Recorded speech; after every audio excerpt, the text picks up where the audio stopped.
जो क्वेश्चंस हमें कंफ्यूज करते हैं वो भी हमने देखा और उससे रिलेटेड क्वेश्चंस को भी मैंने करवाया है। तो नाउन का जो हमारा टॉपिक था वो पूरा कंप्लीट हो चुका है। अब हम बात को आगे बढ़ाएंगे प्रोनाउन के साथ और प्रोनाउन को देखेंगे। और मैंने आपको बताया था जैसा प्रीवियस लेक्चर में कि नाउन में बस नाउन की डिफिनीशन को जान लेना, नाउन कितने टाइप्स के हैं ये जान लेना, बस इतना ही काफ़ी नहीं है हमारे लिए। हमें नाउन से रिलेटेड जो बारीकियाँ हैं, जो क्वेश्चन हमें कंफ्यूज करते हैं, उनको जानना है। और हमने उसे जाना, अब हम उसी बारीकियों को प्रोनाउन में पढ़ेंगे कि प्रोनाउन में ऐसे कौन से टॉपिक्स हैं या ऐसे कौन से क्वेश्चन हैं जो हमें कंफ्यूज करते हैं। और हम बात को आगे बढ़ाएंगे आज प्रोनाउन के साथ। तो सबसे पहले हम जानेंगे कि प्रोनाउन होता क्या है। यहाँ हमने हेडिंग डाल रखा है प्रोनाउन। तो सबसे पहले मैं आपको बताना चाहूँगी कि प्रोनाउन होता क्या है।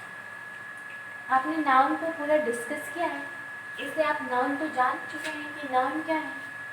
अब नाउन में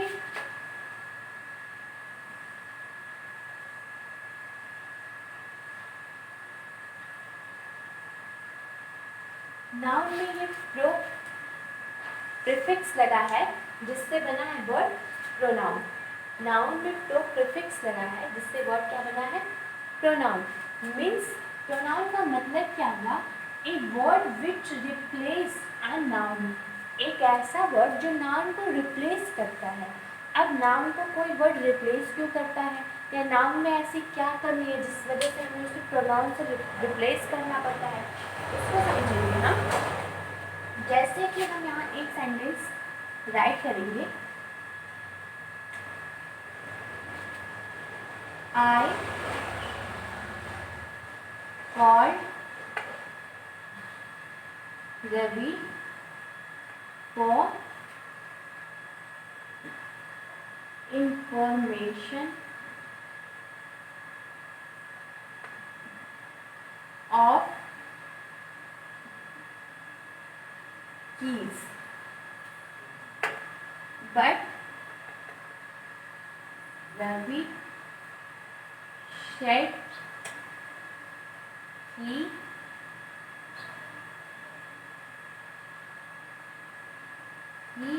is not able to come now. Understood. यहाँ मैंने दो सेंटेंस राइट किया। फर्स्ट क्या है, I called Ravi for information of keys. मैंने रवि को बुलाया किसके जानने के लिए, इंफॉर्मेशन लेने के लिए, किसके बारे में, कीज के बारे में।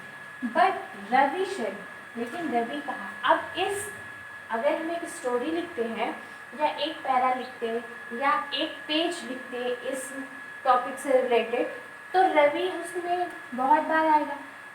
अंडरस्टूड। रवि बहुत बार आज सेंटेंस में आएगा। तो रवि रवि अगर हम हर बार राइट करेंगे तो वो क्या देखने में थोड़ा वो लगेगा, सही नहीं लगेगा, सेंटेंस का फॉर्मेशन जो होगा वो करेक्ट नहीं लगेगा। इसलिए हम यहाँ रवि के प्लेस पे क्या राइट कर सकते हैं, ही। अब क्या है, I called Ravi for information of keys but he said that. अब जैसे यहाँ भी आप देख सकते हैं, यहाँ भी हमने क्या लिखा, ही। किसके लिए ही यहाँ राइट किया, रवि के लिए। अगर हम ऐसे लिखते, Ravi said Ravi is not able to come now. अब रवि क्या है, नाउन है। क्यों नाउन है, क्योंकि हमने नाउन की डिफिनीशन में पढ़ा है, a noun is the name of person. Name of person क्या है, नाउन है। तो रवि क्या है, नाउन है। लेकिन हर जगह सेंटेंस में हम रवि रवि तो राइट नहीं कर सकते। तो रवि के प्लेस पे हम किस वर्ड को, रवि को किससे रिप्लेस करेंगे, प्रोनाउन से। और यहाँ पे क्या राइट किया हमने, ही। और अगर ये नहीं होता तो he said he is not able to come now. Understood. तो क्या है, प्रोनाउन का मीन्स क्या हुआ, प्रोनाउन की डिफिनेशन क्या हुआ, pronoun is a word which replace a noun. जो वर्ड नाउन को रिप्लेस करता है या नाउन के प्लेस पे हम जिस वर्ड का यूज करते हैं उसे क्या कहते हैं, pronoun. To avoid its repetition, किसके रिपीटेशन को, नाउन के रिपीटेशन को अवॉइड करने के लिए हम किस वर्ड का यूज करते हैं, प्रोनाउन का। जैसे कि यहाँ पे रिपीटेशन किसका हो रहा है, नाउन का रबी का एक रिपीटेशन बार बार हो रहा है, इसलिए हम रिपीटेशन को अवॉइड करने के लिए और सेंटेंस का फॉर्मेशन करेक्ट करने के लिए किस वर्ड का यूज कर रहे हैं, प्रोनाउन का। तो प्रोनाउन की डेफिनेशन समझ आई। A pronoun a word which replace the noun to avoid its repetition. Understood. अब प्रोनाउन के काइंड्स को डिस्कस करेंगे।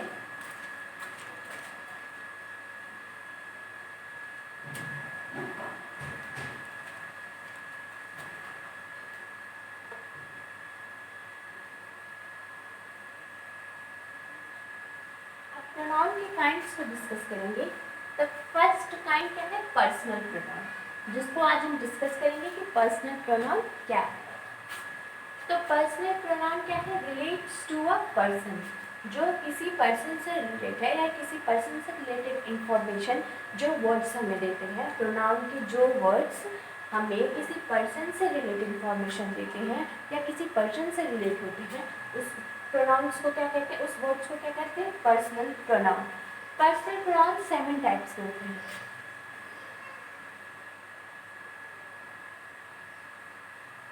पर्सनल प्रोनाउन कितने हैं, 7 हैं। अंडरस्टूड। तो हम जानेंगे, आपने पहले भी सुन रखा होगा कि पर्सनल प्रोनाउन कौन कौन से हैं और कैसे ये वर्क करते हैं। जैसे कि यहाँ मैंने राइट किया है, I, my, me, we, our, us, you, your, you, she, her, her, it, its, it, they, their, them. ये क्या है, पर्सनल प्रोनाउन है। अब आप जानते हैं कि आई का यूज, आई के साथ हम कौन से हेल्पिंग वर्ब का यूज करते हैं, हमेशा सिंगुलर।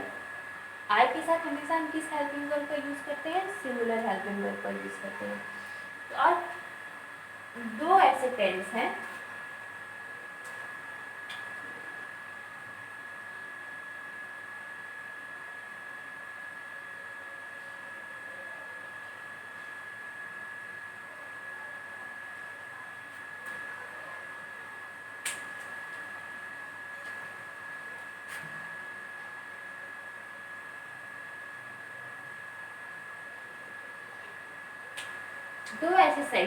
टेंसेस हैं जिनके साथ हम आई का यूज क्या करते हैं, प्लूरल के रूप में करते हैं।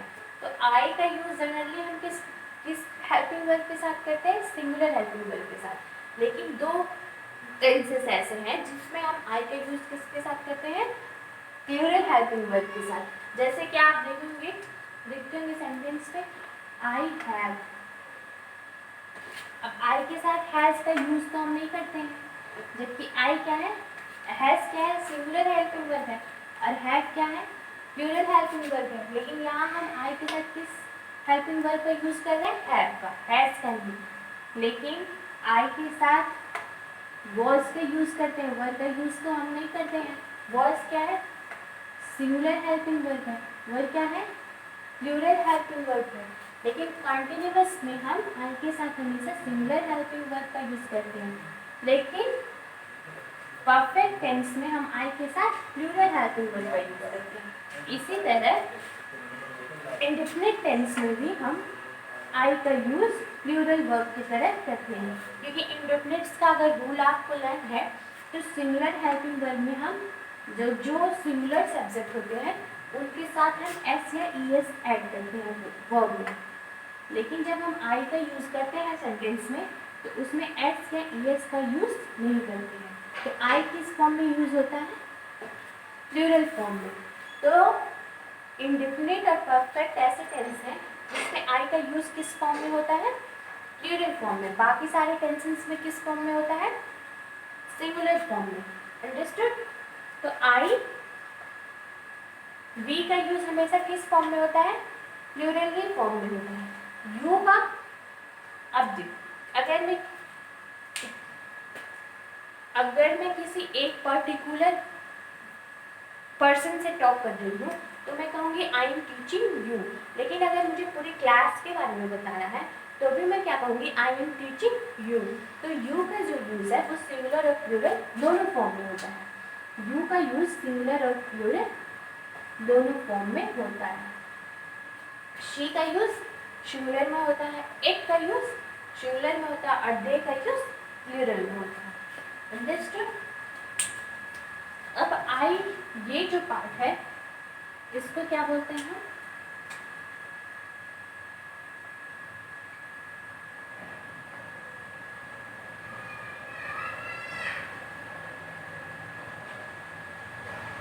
Subjective case. क्या बोलेंगे इसको? Subjective case. इसको क्या बोलेंगे? Positive case. और इसको क्या बोलेंगे? Objective case. Understood? Means I, we, you, she, it, they, ये क्या है? Subjective case. My, our, your, her, it, their, ये क्या है? पॉजिटिव केस है। आपको मैंने नाउन में पोजीशन कराया है। जब हम किसी वस्तु पे, किसी चीज पे अपना अधिकार शो करते हैं तो उसको क्या बोलते हैं? Positive case. तो ये क्या है? पोजीशन शो करने के लिए इन वर्ड्स का यूज होगा। और मी, अश, यू, हर, इट, देम, ये क्या है? Objective case. तो पर्सनल प्रोनाउन में इन वर्ड्स की यूज को ही हम देखते हैं और यही है जो पर्सन से रिलेट हुआ पर्सन है। तो इसके बारे में मैंने आपको बता दिया। अब इससे जुड़े कुछ क्वेश्चन देखेंगे जो कैसे हमारे एग्जामिनेशन में हमें कंफ्यूज करते हैं। फर्स्ट सेंटेंस मैंने लिखा है me hand that him is right. अब इसमें क्या करेक्शन करेंगे? कैसे करेक्ट करेंगे? फर्स्ट सेंटेंस को लिखेंगे me hand that him is right. इसके करेक्शन से पहले हम कुछ बातों को ध्यान देंगे कि मैंने आपको ये क्यों बताया कि ये सब्जेक्टिव है, ये ऑब्जेक्टिव है, ये पॉजिटिव है। इसका क्या यूज? इसके यूज को पहले देखेंगे।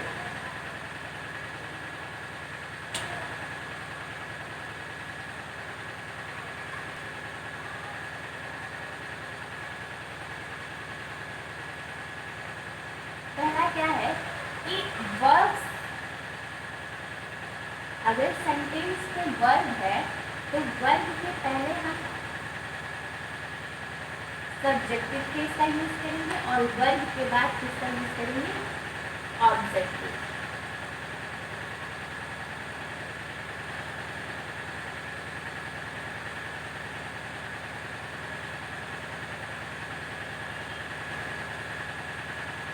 वर्ब के पहले हम किस केस का यूज करेंगे? सब्जेक्टिव केस का।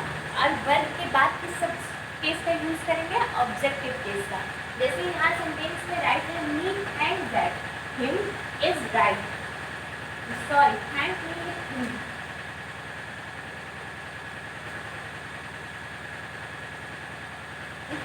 अब हिम क्या है सेंटेंस में? वर्ब है। तो वर्ब के पहले हम यहाँ यूज करेंगे सब्जेक्टिव केस का। और मी कौन सा केस है? ऑब्जेक्टिव केस है।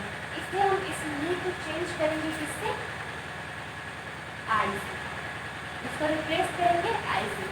आई think that him is right.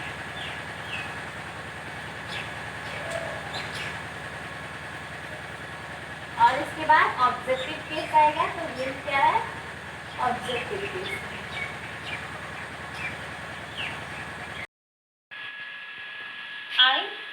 I think that. अब इस क्या है यहाँ पे? Helping verb. इसके पहले क्या होगा? वर्ब के पहले क्या होगा? Subjective case. तो हिम की जगह यहाँ क्या होगा? He is right. I think that he is right.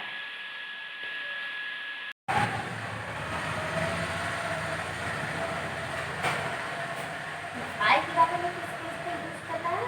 Objective case का। तो राम का क्या लिखेंगे इसको? राम का understood? Third है to I the questions is easy। अब इस सेंटेंस को कैसे कनेक्ट करेंगे? तो टू आई, अब आई टू के साथ आई क्या करेक्ट नहीं लग रहा है, करेक्ट फॉर्मेशन नहीं लग रहा है, तो इसको कैसे कनेक्ट करेंगे? इज यहाँ क्या है? वर्ब है। The question is easy. ये तो अगर इसको टू पार्ट्स में डिवाइड करेंगे सेंटेंस को तो the question is easy to I. तो ये क्या कैसे करेक्ट करेंगे इसको?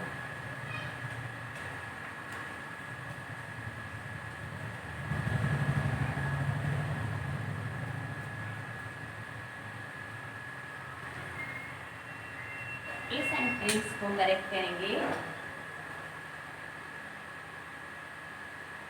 The question is easy to me. अब टू में क्यों राइट करेंगे? क्योंकि ये टू क्या है, एक दूसरे रूल को देखेंगे। टू क्या है?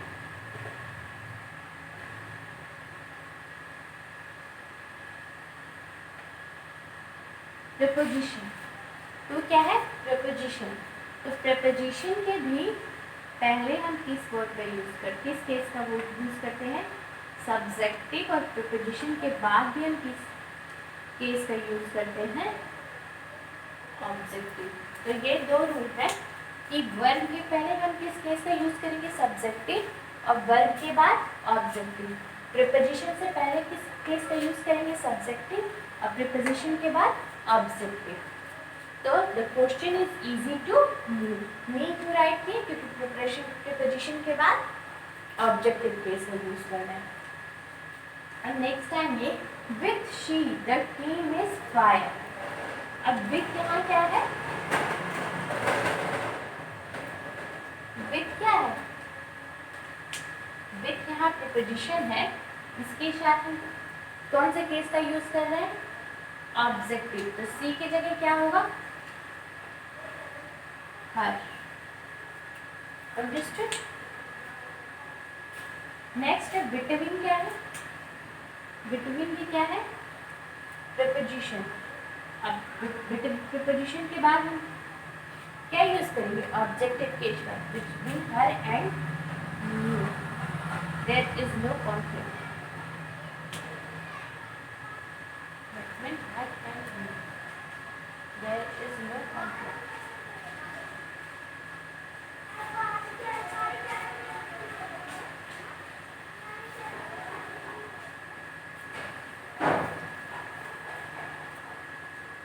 अब नेक्स्ट सेंटेंस पे आते हैं। Raj distributed the form between she and me.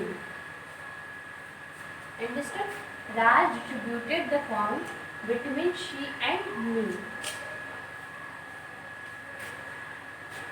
अब बिटवीन के बाद मैंने क्या बताया, किस केस का यूज करेंगे? ऑब्जेक्टिव। तो बिटवीन हर एंड मी।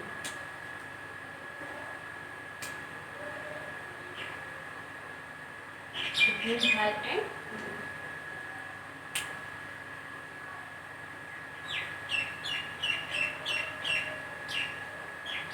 और नेक्स्ट सेंटेंस पे आएंगे, लास्ट सेंटेंस कि लाइक आई एम इंजीनियर। अब यहाँ देखेंगे कि इस सेंटेंस में हम किस वर्ड को वर्ब की तरह यूज करेंगे? लाइक को। जनरली अगर हम एक वन साइड में डिसाइड करेंगे तो लाइक को हम किसकी तरह यूज करेंगे? वर्ब की तरह। तो जब लाइक को वर्ब की तरह यूज करेंगे तो यहाँ पे एस होना चाहिए था। He likes I am engineer। लेकिन यहाँ पे लाइक जो है वो वर्ब नहीं है। वर्ब कौन सा सेंटेंस है? वर्ब कौन सा वर्ड है? वर्ड यहाँ एम जो है वो हेल्पिंग वर्ब है। लाइक यहाँ क्या है? प्रीपोजिशन है। और एग्जाम में ऐसे ही कंफ्यूज करने के लिए हमें क्वेश्चंस देता है। तो एम क्या है यहाँ पे? हेल्पिंग वर्ब है। लाइक क्या है? प्रीपोजिशन है।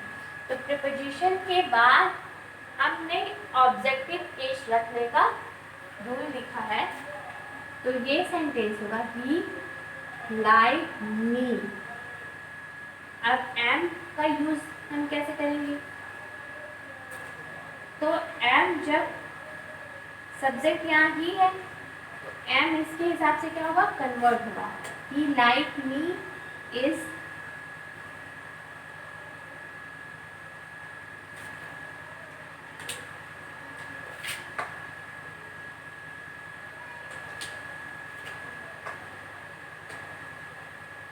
a engineer, he like me is a engineer। या तो सेंटेंस ऐसे होगा आपके क्वेश्चन पेपर में, या इस सेंटेंस को हम कैसे राइट करेंगे, यहाँ राइट करते हैं। या इस सेंटेंस को कैसे राइट करेंगे, he is a engineer like me, he is a engineer like me, he is a engineer like me।